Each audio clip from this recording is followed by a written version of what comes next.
अब हम लोग पहुंच चुके हैं मध्य विद्यालय गढ़हुआ बहुरवा, जो कि रतनपुरा पंचायत के अंतर्गत पड़ता है। हम जानेंगे उनके भी मैम से कि आज क्या खास उनके स्कूल की तरफ से हमारे इस टीएलएम के मेला में आया है। Ma'am, good afternoon.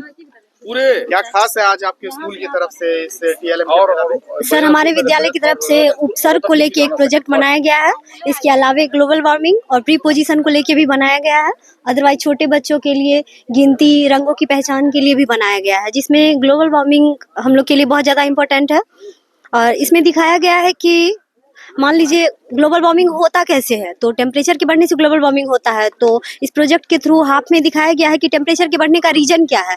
तो फैक्ट्री से निकलने वाले धुएं से होता है, पॉल्यूशन की वजह से होता है, जो गाड़ियों से धुआं निकलता है उसकी वजह से होता है, पेड़ के कटने की वजह से ग्लोबल वार्मिंग होता है, टेम्परेचर हीट होता है। इससे हम लोग बच कैसे सकते हैं, इसके बारे में भी दिखाया गया है। दूसरी साइड में जैसे हम लोग बिजली का कम से कम यूज करेंगे, सोलर पैनल का यूज करेंगे। इसके अलावा ज़्यादा से ज़्यादा पेड़ लगाएंगे। व्हीकल्स में सार्वजनिक व्हीकल्स का यूज करके हम ग्लोबल वार्मिंग को कम कर सकते हैं।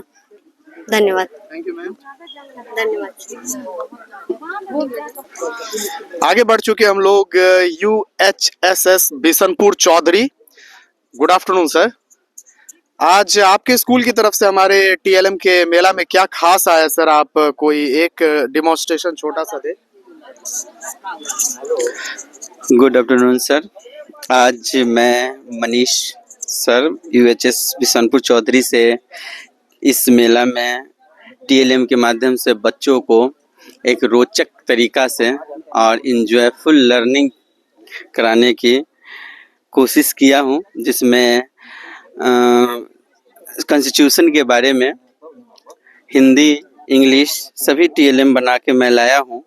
सबसे पहले मैं बताऊं कि साइंस के लिए जो भी न्यूट्रिशंस है, बच्चों को जो बैलेंस डाइट की ज़रूरत होती है, हर इंसान को बैलेंस डाइट की ज़रूरत होती है, उसमें हम बच्चों को fibres, carbohydrate, proteins, fats, vitamins, जो भी मिनरल्स हैं, उनके बारे में एक टीएलएम के माध्यम से बताने की कोशिश किया। उसके साथ ही यह भी बताया कि कार्बोहाइड्रेट का गुड सोर्सेस क्या है, प्रोटीन्स का सोर्सेस क्या है, और उसमें छोटा छोटा एक ब्रीफ भी किया है ताकि बच्चे यहाँ से देखें और समझें। ये साइंस में। इंग्लिश में भी मैंने एक टीएलएम बनाया है, जिसमें हर टेंस के जो भी पार्ट्स हैं उस पार्ट्स को पहले समझाया और उसके ठीक नीचे एक इंटरेस्टिंग तरीका से सबका एक स्ट्रक्चर लिखा है, उस पर एक एग्जाम्पल भी दिया है। और इससे मेरा पूरा टेंस एक ही तरह से स्ट्रक्चर्स के साथ कंप्लीट हुआ है। एसएसटी में ज्योग्राफी में वायुमंडल की परतें को मैंने एक टीएलएम के माध्यम से बच्चों को बताया और इसमें समझाया कि देखिए कहाँ पे वायुमान उड़ाया जा सकता है। यहाँ से क्वेश्चन बताया कि क्यों उड़ाया जा सकता है। उसके बाद कहाँ पे सैटेलाइट को एडजस्ट किया जा सकता है। ये सब चीज़ मैंने इसमें बहुत बारीकी से बच्चों को समझाने की कोशिश की है। उसके साथ ही मौलिक अधिकार, संविधान के जरिए जो मुझे फंडामेंटल राइट्स मिले हैं, वो सभी राइट्स और उस राइट्स के ठीक नीचे, मतलब राइट्स ऊपर में लिख दिया गया है जो 6 राइट्स हैं, और उसके नीचे हम कुछ अनुच्छेद का भी वर्णन किए हैं। यानी बच्चों को आर्टिकल्स भी बताए हैं, एक एग्जाम्पल के साथ साथ बताएं, ताकि बच्चों को राइट्स समझ में आए, कॉन्स्टिट्यूशन समझ में आए। और उसके नीचे मैं हिंदी का एक बहुत बेहतरीन टीएलएम बना के लाया हूँ, ताकि जिसमें बच्चों को रोचक तरीके से विदाउट प्रेशर के साथ वो आगे की लर्निंग को बढ़ा सके। इसमें मैं एक छोटा सा नमूना पेश कर रहा हूँ, पर्यायवाची शब्द। जैसे एक वर्ड और उसके साथ एक फिगर भी देने की कोशिश किया है कि बच्चे उस फिगर को समझें, फिगर को देखें, उस वर्ड को समझे, शब्द को समझे, और उसके नीचे पर्यायवाची शब्द में 3-3 शब्द, किसी किसी में 5-5, जैसे नदी है, नदी का फिगर बनाया है और उसके नीचे उसका शब्द डालने की कोशिश किया, ताकि बच्चे पर्यायवाची शब्द को आसानी से समझे और समझे कि यहाँ एक शब्द के अनेक शब्द हो सकते हैं।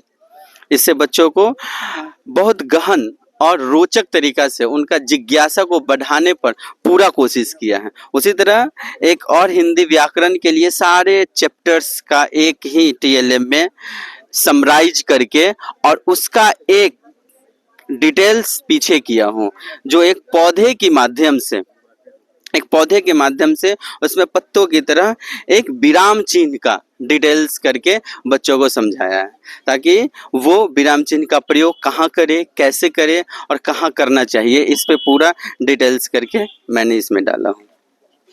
तो मैं अभी तक जो भी लाया वो दिखाया, आपने इतना अच्छा से हम लोगों के साथ बने रहे हैं, दिखाएं, इसके लिए ढेर सारा धन्यवाद आपको, ढेर सारा प्यार।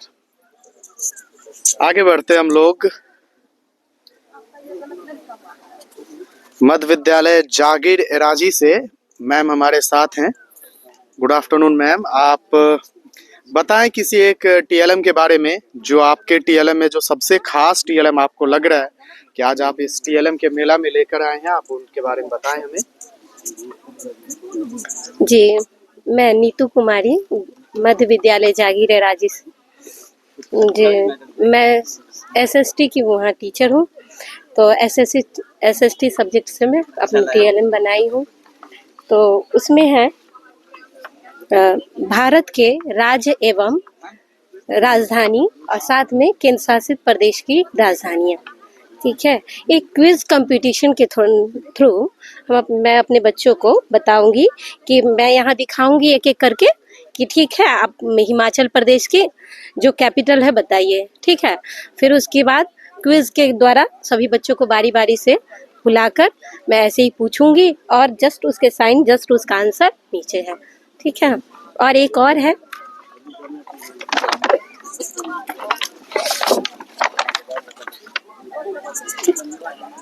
दूसरा टीएलएम है यातायात संकेतक। इससे बच्चों को मैं अभी से ही रोड के जो यातायात संकेतक जो रोड के साइड में लगे रहते हैं, तो उसका साइन का क्या मीनिंग होता है, क्या अर्थ होता है, उसी की जानकारी दूंगी, जिससे सड़क पे होने वाले दुर्घटनाओं से बच सकते हैं बच्चे। अभी से ही उसके नॉलेज रहेगी तो वो आगे जब सड़क पे जब वो करेंगे, ट्रैवल करेंगे, तो उसके में ये सब ध्यान रखेंगे कि हाँ इसका ये मीनिंग होता है। ऐसे हम लोग को इसकी सावधानी पूर्वक चलना चाहिए, रखनी चाहिए। इसके बाद ठीक है, okay, thank you. Thank you ma'am.